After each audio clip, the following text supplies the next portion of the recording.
Hello friends, आज हमारा जो मास्टर्स की टीम जो है एक नया लेक्चर लेके आई है आपके लिए पॉलिटी और जनरल अवेयरनेस पे।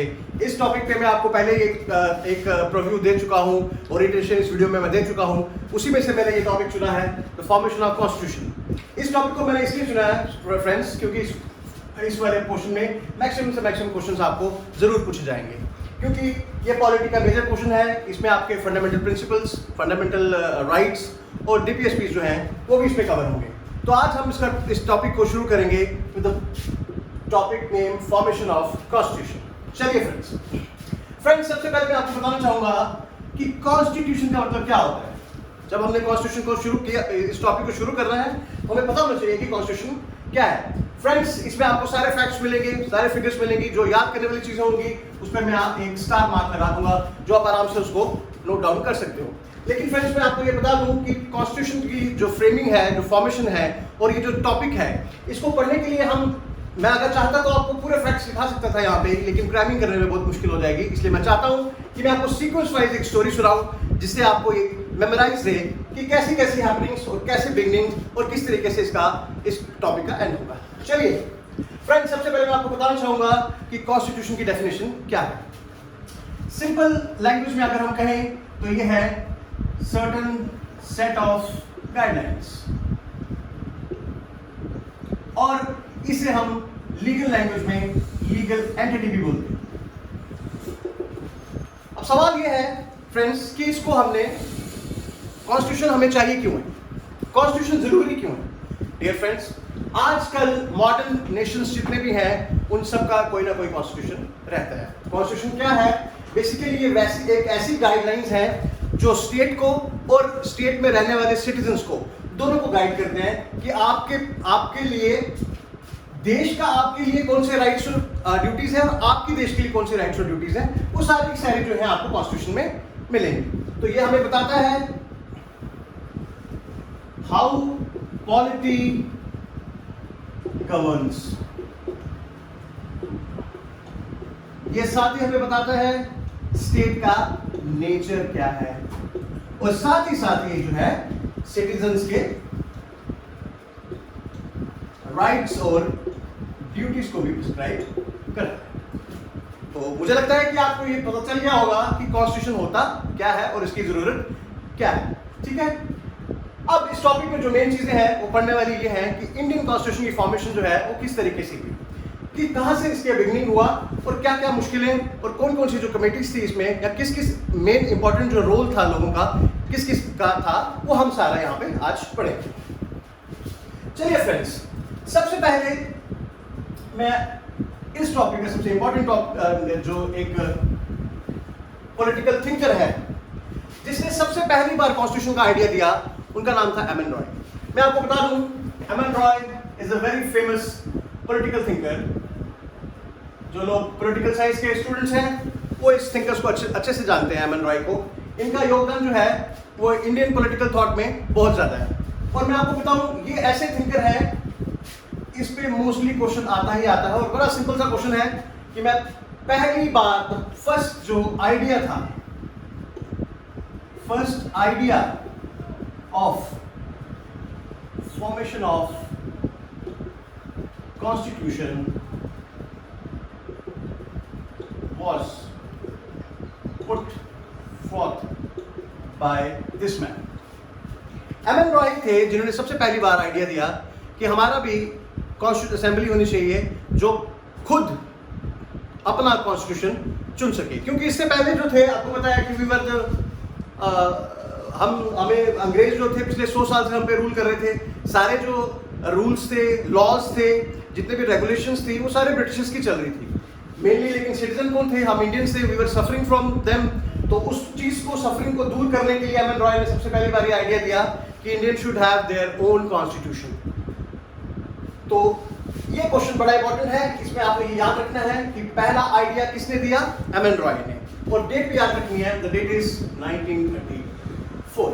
होप सो आपको पता चल गया होगा कि कॉन्स्टिट्यूशन असेंबली की फॉर्मेशन और कॉन्स्टिट्यूशन की फॉर्मेशन के लिए जो पहले इंसान सबसे इंपॉर्टेंट है वो है M N Roy, and the date of giving the idea of constitution was 1934.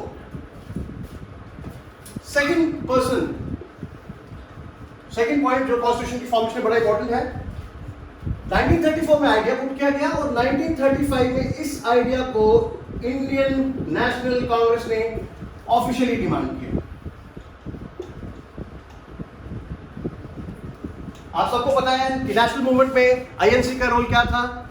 Congress जो थी वो एक मेन बॉडी थी इंडियन स्ट्रगल मूवमेंट की, और यही बॉडी थी जो मोस्टली अपनी डिमांड जो थी ब्रिटिश के आगे रखती थी।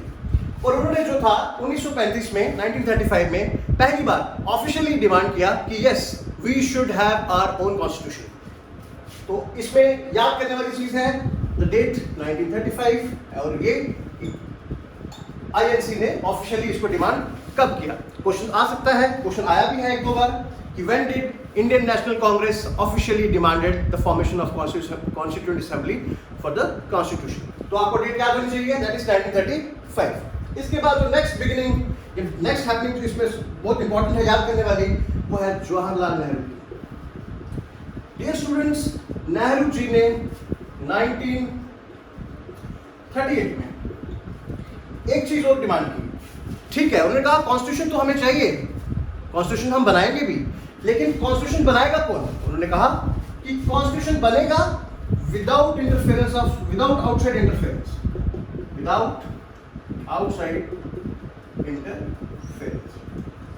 और साथ ही साथ उन्होंने एक डिमांड और साथ में रखी, दैट वाज कि जो कॉन्स्टिट्यूएंट असेंबली बनेगी वो चुनी जाएगी थ्रू यूनिवर्सल एडल्ट फ्रेंचाइज।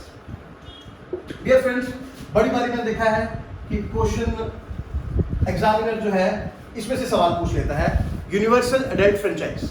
आपको पता होना चाहिए कि यूनिवर्सल एडल्ट फ्रेंचाइज क्या होती है। इसका मतलब यह है कि किसी भी देश में, या इंडिया में जो है, हमारे देश में 18 साल से ऊपर कोई भी बच्चा, कोई भी बुजुर्ग, किसी भी जाति का, जेंडर का, सेक्स का, प्लेस ऑफ रेजिडेंस उसका कहीं भी हो, वो वोट देने का अधिकार उसको है। आपको मैं बता दूं, ये यूनिवर्सल एडल्ट फ्रेंचाइज इतना आसान वर्ड लग रहा है, ये इतना है नहीं है। इससे पहले इसे पाने के लिए बहुत सारे देशों ने बहुत सारी कुर्बानियां दी हैं, वरना पहले जो वोटिंग राइट्स थे वो बड़े कम लोगों को मिलते थे। उन्हीं लोगों को मिलते थे जिनके पास प्रॉपर्टी होती थी, जो वीआईपीज होते थे, या जिनका लीगल ल्यूमिनरीज जिसे हम कह लें, जो उनको अच्छी नॉलेज होती थी। आम लोगों को वोट डालने का अधिकार नहीं था। लेकिन ये बड़ी अच्छी बात है कि नेहरू जी ने 1938 में ही ये डिमांड कर दी कि कॉन्स्टिट्यूशन असेंबली बनेगी, पर बनेगी कैसे? यूनिवर्सल एडल्ट फ्रेंचाइज के थ्रू। मींस वो चाहते थे कि कॉन्स्टिट्यूट असेंबली और कॉन्स्टिट्यूशन के फॉर्मेशन में देश के हर एक नागरिक का रोल होना चाहिए। It was very good thing. ठीक है, तो मैं आपको बता सकता हूँ कि ये यूनिवर्सल एडल्ट फ्रेंचाइज का कंसेप्ट जो है ये बेसिकली न्यूजीलैंड से आया है। ये क्वेश्चन भी बहुत बार आ जाता है। ठीक है, आपको ये नोट डाउन करना। फ्रेंड्स, सेकंड चीज जो इसमें, डिमांड के बाद ब्रिटिशर्स ने हमारी ये डिमांड कब मानी, और हमें इन प्रिंसिपल ये कब माना गया उनके द्वारा कि हाँ इंडियंस को अब ये राइट देना चाहिए कि it वो अपना कॉन्स्टिट्यूशन खुद बना सके। तो इसमें जो सबसे पहली हैपनिंग थी वो जो आपने याद रखनी है, that is August offer. August offer जो थी हमें 1940 में दी। प्लीज पेन डाउन, उसको याद रख लीजिए। एज सच क्वेश्चन आ सकता है आपको कि अगस्त ऑफर जो थी वो किसके लिए था। तो हम बता सकते हैं कि अगस्त ऑफर जो था वो ब्रिटिशर्स का हमें कॉन्स्टिट्यूशन मेकिंग के लिए एक इन प्रिंसिपल उन्होंने ये माना हमारी डिमांड को कि यस आप कॉन्स्टिट्यूशन बना सकते हो, अपना कॉन्स्टिट्यूशन खुद बना सकते हो, और उसकी डेट क्या थी। अब फ्रेंड्स, और इसमें इंपॉर्टेंट चीज क्या है अगस्त ऑफर में, ये जो ऑफर था वो रिजेक्ट कर दिया गया। It was rejected. इसके पीछे मैं आपको स्टोरी सुना दूं। फ्रेंड्स, नेशनल मूवमेंट में दो इंपॉर्टेंट ग्रुप्स जो थे वो बन चुके थे। एक था इंडियन नेशनल कांग्रेस और दूसरी थी मुस्लिम लीग।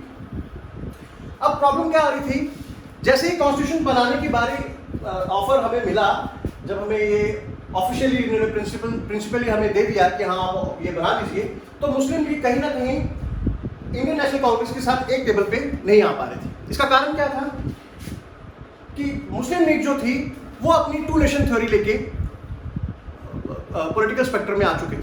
उनका मानना था कि वो धर्म के आधार पे एक नया देश की डिमांड कर रहे थे, जिसका नाम पाकिस्तान था, और इंडियन नेशनल कांग्रेस कहीं ना कहीं उस डिमांड को डिनाई कर रही थी। अब इसमें प्रॉब्लम क्या है, ये वाला ऑफर रिजेक्ट क्यों किया कि इस ऑफर में ब्रिटिशर्स ने एक वर्ड यूज किया था, that was mainly by Indians. Congress ने इस ऑफर को रिजेक्ट किया, मुस्लिम लीग ने नहीं, कांग्रेस रिजेक्ट। पहले कांग्रेस ने रिजेक्ट किया। कांग्रेस ने इसलिए रिजेक्ट किया कि Congress does not want mainly word in the offer, against offer में इस वर्ड के खिलाफ थी। क्यों खिलाफ थी? क्योंकि जवाहरलाल नेहरू, मैंने आपको पीछे बताया कि उन्होंने 1938 में डिक्लेयर कर दिया कि कॉन्स्टिट्यूशन बनेगा तो solely with the help of people of India, not with the interference of outsiders. तो ये मेनली वर्ड कहीं ना कहीं ये शो कर रहा था कि इंडियंस के साथ साथ ब्रिटिशर्स भी जो है कॉन्स्टिट्यूशन असेंबली में चुने जाएंगे, जो कि इंडिया के फ्यूचर के बारे में सोचेंगे या इंडिया के फ्यूचर कॉन्स्टिट्यूशन के बारे में करेंगे। इसलिए क्या किया, इंडियन नेशनल कांग्रेस ने इसको रिजेक्ट कर दिया। अब मुस्लिम लीग का क्या इसमें था? मुस्लिम लीग एक सिंगल ऑटोनॉमस यूनियन के लिए तैयार नहीं थी, वो 2 डोमिनियन की डिमांड्स कर रही थी। ये मुस्लिम लीग चाहती थी कि इंडियन नेशनल कांग्रेस का जो मुस्लिम लीग का जो पक्ष था, 2 नेशन थ्योरी, उसको कहीं ना कहीं ब्रिटिश एडहेयर करें और उनको एक सेपरेट ऑटोनॉमस डोमिनियन जो है, यूनियन जो है, वो दिया जाए। इसलिए उन्होंने भी इसे रिजेक्ट कर दिया। स्टूडेंट, अगस्त ऑफर के बाद जो सेकंड हैपनिंग यहां पे हुई, ब्रिटिशर्स ने इसके रिजेक्शन के बाद एक नया मिशन भेजा, एक नया कमीशन भेजा, जिसका नाम था क्रिप्स मिशन। पहले याद करने वाली चीजें इसमें देख लीजिए कि याद क्या क्या करना है। इसमें पहली चीज याद रखनी है कि किसने इसको हेड किया था। It was headed by Stafford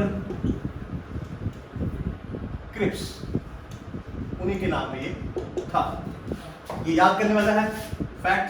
सवाल आता है कि Cripps mission was headed by, आपको वेरियस नाम दे दिए जाएंगे, उसमें एक नाम क्रिप्स होगा, आपको इसको चूज करना है, answer will be correct. Second thing, Cripps mission का डेट पूछा जा सकता है कि कब आया, तो याद रखिए 1942 में क्रिप्स मिशन जो है ब्रिटिशर्स द्वारा फिर से भेजा गया अगस्त ऑफर के रिजेक्शन के बाद।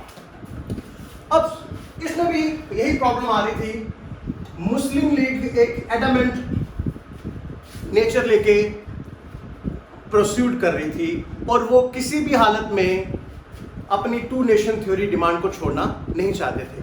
पर ब्रिटिशर्स किसी कारण ये नहीं चाहते थे कि इंडियन जो कॉन्टिनेंट है उसका बंटवारा हो जाए। तो ये वाला जो मिशन था फाइनली वो भी रिजेक्ट हो गया। नेक्स्ट,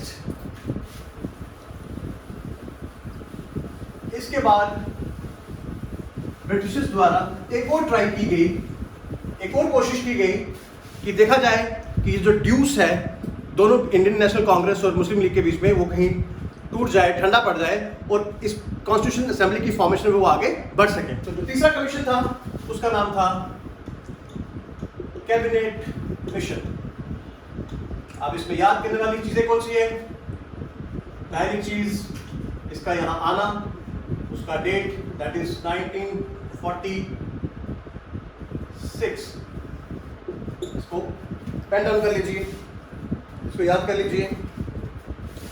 उसके बाद सेकंड जो है, इसके मेंबर्स कौन कौन से थे, इसको हेड किया गया स्टैफोर्ड क्रिप्स, जो पहले क्रिप्स मिशन पे आए थे वो साथ में आए, उनके साथ आए पैट्रिक लॉरेंस, नाम याद रखना आपने, और साथ में आए अलेक्जेंडर। फ्रेंड्स, इस टॉपिक में आपको मैं जरूर कहना चाहूंगा कि आपको ये तीनों नाम याद होने चाहिए। बड़ी बार ऐसा क्वेश्चन आता है कि आपको पूछा जाएगा from following who was not the member of cabinet mission, तो आपको तीनों नाम याद होंगे तो आप चौथा नाम आसानी से उसको वहां से एक्सक्लूड कर सकते हो। और ये बड़ा इंपॉर्टेंट क्वेश्चन है, मैं आपको बोलूंगा पक्का याद कीजिएगा। पंचायत अकाउंट असिस्टेंट में और क्लास 4 में इस क्वेश्चन के आने के मैक्सिमम चांस। अब सुनिए, कैबिनेट मिशन जब आया तो ब्रिटिशर्स ने फोर्सफुली कहा कि आपको किसी ना किसी तरीके से इसको मानना पड़ेगा। क्यों मानना पड़ेगा? क्योंकि इंटरनेशनल रिलेशंस जो थे वो तब तक चेंज हो चुके थे। वर्ल्ड वॉर के बाद ब्रिटेन की एक मजबूरी हो चुकी थी कि वो किसी तरीके से इंडिया को अपने साथ करे और इंडिया में डेमोक्रेसी जो है वो बहाल करे। तो इस केस में दोनों, मुस्लिम लीग भी समवट और इंडियन नेशनल कांग्रेस भी समवट एक टेबल पे आ गए और उन्होंने कॉन्स्टिट्यूंट असेंबली की जो डिमांड थी वो एक्सेप्ट कर ली। अब फर्दर जो इसके बाद जो जब दोनों ने कैबिनेट मिशन को एक्सेप्ट कर लिया तो एक सवाल और आता है कि जो ऑफिशियली कॉन्स्टिट्यूंट असेंबली की जो फॉर्मेशन है वो किस मिशन के थ्रू हुई। तो हो सकता है आपको 3 ऑफर दिए हों, August offer, Cripps mission, cabinet mission, all of this. तो आपको पता होना चाहिए, मैंने अभी आपको बताया है कि अगस्त ऑफर रिजेक्ट हो चुका था, क्रिप्स मिशन रिजेक्ट हो चुका था, कैबिनेट मिशन एक्सेप्ट किया गया।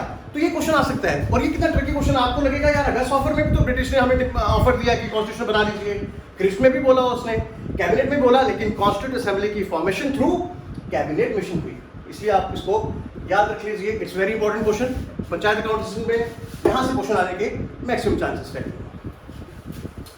ओके फ्रेंड्स, नेक्स्ट, जैसे ही हमने ये डिमांड एक्सेप्ट कर ली तो उसके बाद क्या होना था, आपके कॉन्स्टिट्यूएंसी या सीट्स की एलोकेशन होनी थी, सीट्स की एलोकेशन। तो ओवरऑल इंडिया में टोटल सीट्स जो हुई वो हुई 389 सीट्स में से इसको डिवाइड किया गया 296 सीट्स ब्रिटिश प्रोविंस को और 93 प्रिंसेसली स्टेट्स को। डियर फ्रेंड्स, मैं आपको यहां बताना चाहूंगा कि ब्रिटिश प्रोविंस और प्रिंसेसली स्टेट्स में फर्क क्या था। बहुत सारे बच्चे जो हैं वो थोड़े कंफ्यूज हो जाते हैं और पता नहीं चलता उनको कि ये डिवीजन क्यों किया है। तो फ्रेंड्स, जब देश नेशनल मूवमेंट के दौरान हमारे इंडिया के आसपास अगल बगल बहुत सारे प्रिंसेसली स्टेट रूल कर रहे थे। जैसे आपको पता है J&K में भी उस समय डोगरा रूल चल रहा था, हिमाचल में कोई और रूलर था, जूनागढ़ में कोई और थे, हैदराबाद में कोई और रूल कर रहा था। तो ऐसे छोटे छोटे करते कुछ 500 प्लस हमारे पास क्या थे, प्रिंसेसली स्टेट्स थे। अब हुआ क्या कि जब हमने नेशन को की कॉन्स्टिट्यूशन बनाने की फॉर्मेशन का सोचा तो हमने सोचा कि क्यों ना हम ये प्रिंसेसली स्टेट्स को भी अपने साथ मिला दें। तो हमने क्या किया, इन 93 स्टेट्स को भी ऑफर दिया कि आप भी हमारी कॉन्स्टिट्यूशन असेंबली का हिस्सा बने और हम सब मिलके एक नया कॉन्स्टिट्यूशन बनाएं जिसमें सारे लोग मिलजुल के रह सकें। अब ब्रिटिश प्रोविंस, ये वो प्रोविंसेस थी जहां पे ब्रिटिशर्स रूल कर रहे थे डायरेक्टली। यहां मैं वर्ड यूज कर रहा हूं, डायरेक्टली। प्रिंसेसली स्टेट्स, यहां रूल तो रूलर राजा ही कर रहा था, बट ब्रिटिशर्स की इंटरफेरेंस थी। तो हम यहां ये एक वर्ड यूज कर सकते हैं कि यहां ब्रिटिशर्स का जो कंट्रोल था वो था इनडायरेक्ट कंट्रोल। तो इस तरीके से आपने क्या किया, इन दोनों को डिवाइड कर लिया। अब अगला सवाल आता है कि हमने ये किस बेसिस पे डिवाइड कर दिया, ये 296 और ये 93। ये क्वेश्चन बहुत बार एग्जाम में पूछा जाता है। आपको आ सकता है कि आप बताइए कि कॉन्स्टिट्यूंट असेंबली की जो 389 सीट्स थी वो किस आधार पर बांटी गई। तो आपको आंसर पता होना चाहिए, on the basis of population.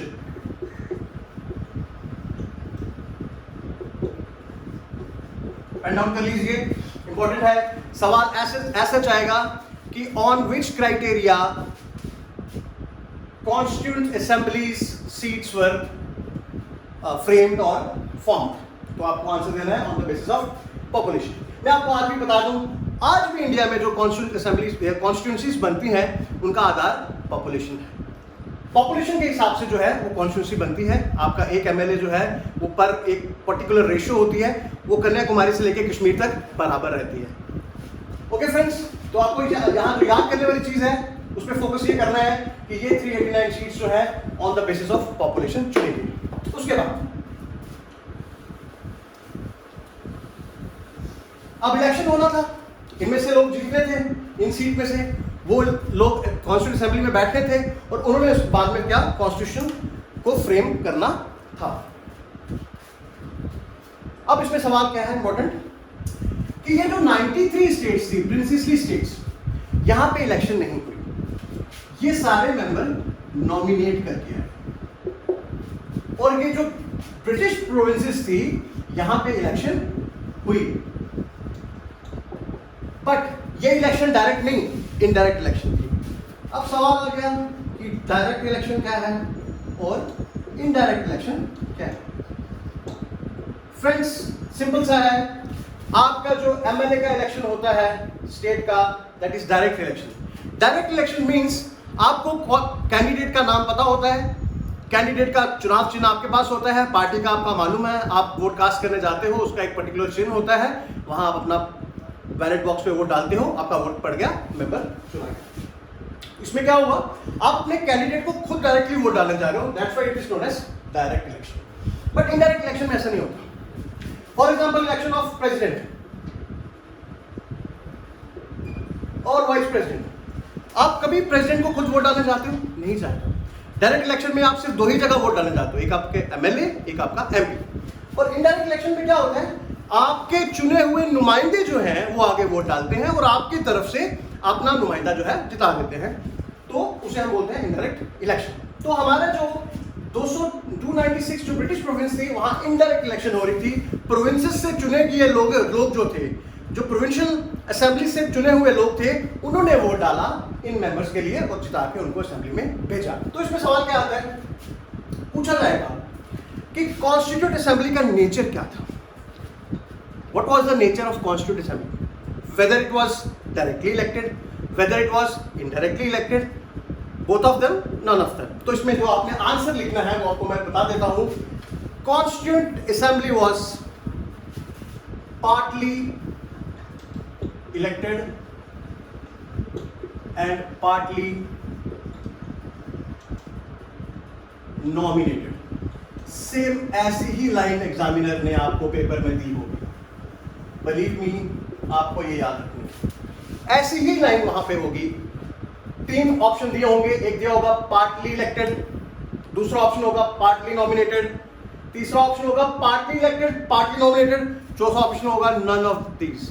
तो आपको पता होना चाहिए, ये मैंने इसीलिए आपको ये डिवीजन करके बताया था कि आप समझ सकें कि पार्टली इलेक्टेड पोर्शन कहां से था, ब्रिटिश प्रोविंस से, पार्टली नॉमिनेटेड पोर्शन कहां से था, प्रिंसेसली स्टेट से। तो जो हमारी कॉन्स्टिट्यूशन असेंबली बनी उसका नेचर क्या था, partly elected and partly nominated. Hope so कि आपको ये डिवीजन जो है ये पता चल गया हो। इसमें मैं आपको एक बार फिर बोल देता हूँ, जो इंपॉर्टेंट बिंदु है याद करने वाले, on the basis of population ये याद रखना है, सीट्स कितनी थी ब्रिटिश प्रोविंस में और प्रिंसेसली स्टेट में ये याद रखना है, प्रिंसली स्टेट में चुनने का तरीका क्या था, नॉमिनेशन, ये याद रखना है, और इलेक्शन किस तरीके से हुई ये याद रखना है। ओके फ्रेंड्स, हाँ ये स्टूडेंट्स, अब इन 389 सीट्स पे इलेक्शन हो गया, असेंबली चुनी गई। असेंबली चुनने के बाद वो मेन पॉइंटर्स मैंने आपको पहले पीछे बता दिए। एक पॉइंटर और यहां लिखना है कि सवाल आ जाता है, election of constituent assembly was indirect. मैं पॉइंटर बना रहा हूं, इसको आप नोट डाउन कर लीजिए।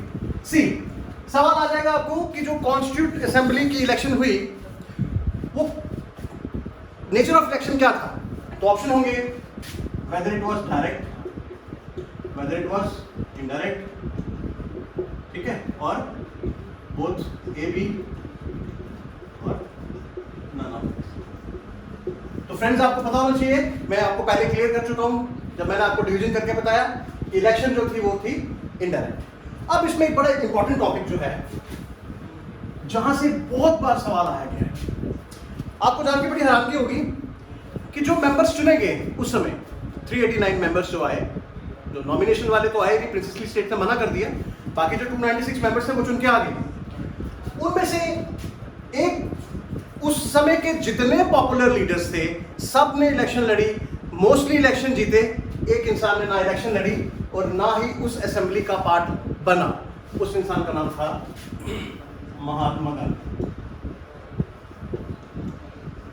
सी इट वेरी बड़ा कंफ्यूजन वाला है ना। अगर आपको मैं कहूं कि गांधी जी जो थे वो असेंबली के पार्ट ही नहीं थे, पर आप तो बोलोगे नेशनल मूवमेंट में उनका रोल तो इतना इंपॉर्टेंट था, वो क्यों नहीं इसके पार्ट हुए?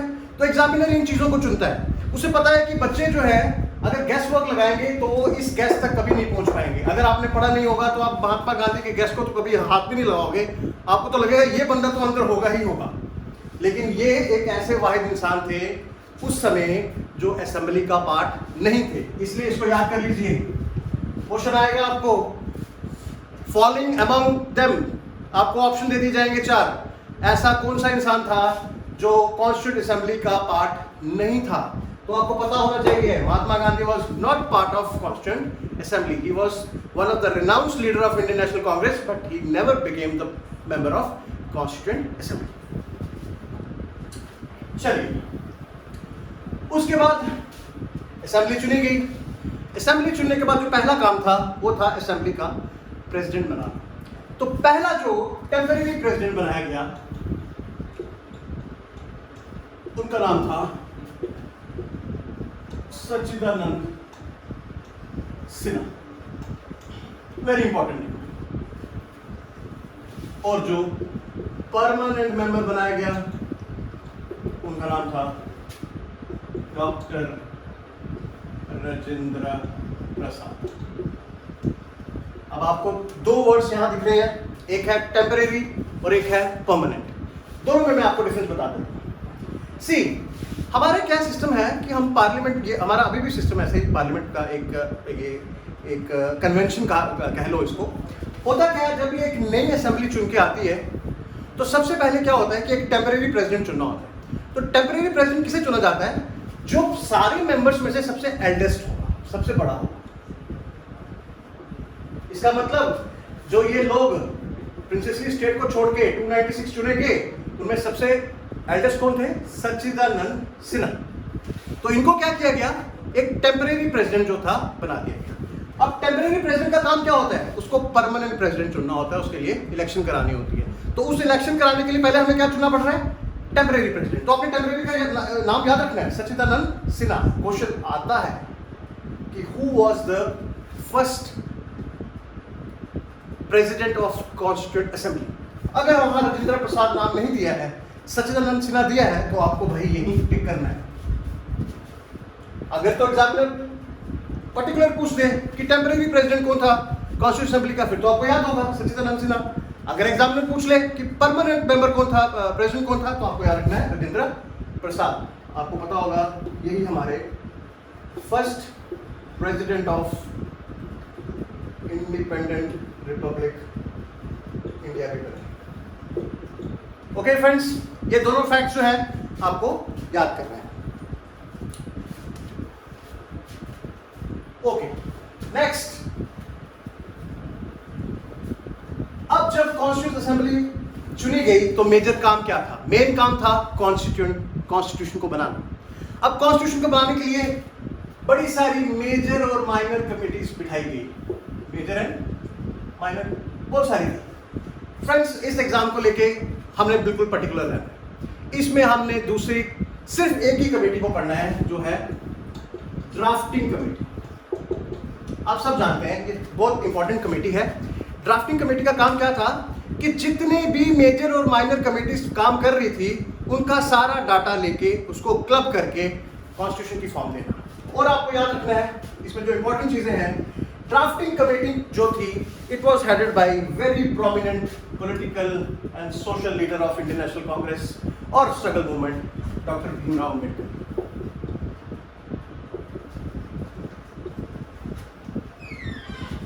One of the very important committee जो थी, that was headed by doctor B R Ambedkar. आपको याद रखना है ये कि who was the chairman of this drafting committee? Name is in front of you. Now the second important question is how many members were there in this committee? कितने members थे? तो total members थे 7 including chairman, means chairman plus 6 members. अब सवाल आता है कि 6 members के नाम याद रखने की जरूरत है? नहीं। नाम क्या याद रखना है? चेयरमैन का। और सेकंड चीज क्या याद रखनी है? टोटल मेंबर कितने थे। इससे ज्यादा आपने इससे बाहर जाने की जरूरत नहीं। उसके बाद अब ये जो कमेटी थी, कॉन्स्टिट्यूशन असेंबली जो थी, इसने कितना टाइम लगाया इस पूरे कॉन्स्टिट्यूशन को फ्रेम करने में, जो कि बड़ा इंपॉर्टेंट है, ये आपने याद रखना। इसमें लगे 2 साल 11 मंथ्स और 17 डेज। प्लीज इसको आप नोट डाउन कर लीजिए, ये वेरी इंपॉर्टेंट। ड्राफ्टिंग कमेटीज की बहुत सारी मीटिंग्स हुई और फाइनली एक डेट आप प्रियम्बल में देखते हो, दैट इज 26 नवंबर 1949। ये वो डेट है जिस दिन कॉन्स्टिट्यूशन बन के तैयार हो गया। इसको हम एनैक्टमेंट डेट बोलते हैं। आप इसमें 2 चीजें याद रखनी है आपने। इनैक्टमेंट डे कौन सा है हमारा?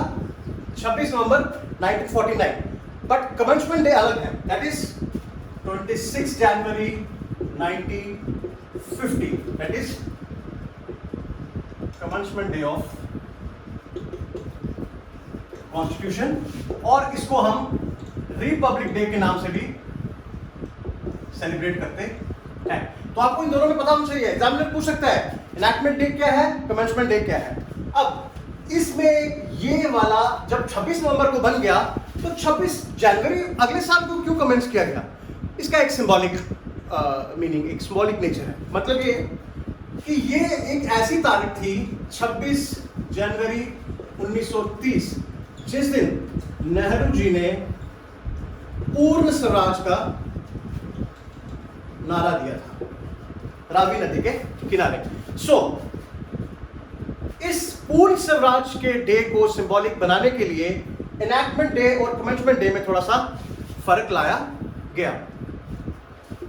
तो कॉन्स्टिट्यूशन हमारा कब फोर्स आया, कब कमेंस हुआ, कब डेट ऑफ कमेंसमेंट क्या थी उसकी, डेट ऑफ एनफोर्समेंट क्या थी उसकी, दैट इज 26 जनवरी 1950, और जो एनैक्ट हुआ, बनाया गया, बना वो 26 नवंबर 1949। डियर फ्रेंड्स, आज का लेक्चर हम यहीं खत्म करेंगे। अगले लेक्चर जो मेरा होगा उसमें हम साइनिंग फीचर जो है हमारे कॉन्स्टिट्यूशन को, उसको कवर करेंगे। होप सो आपको मेरा वीडियो अच्छा लगा होगा। मेरे चैनल को सब्सक्राइब करें, लाइक करें और ज़्यादा से ज़्यादा शेयर करें।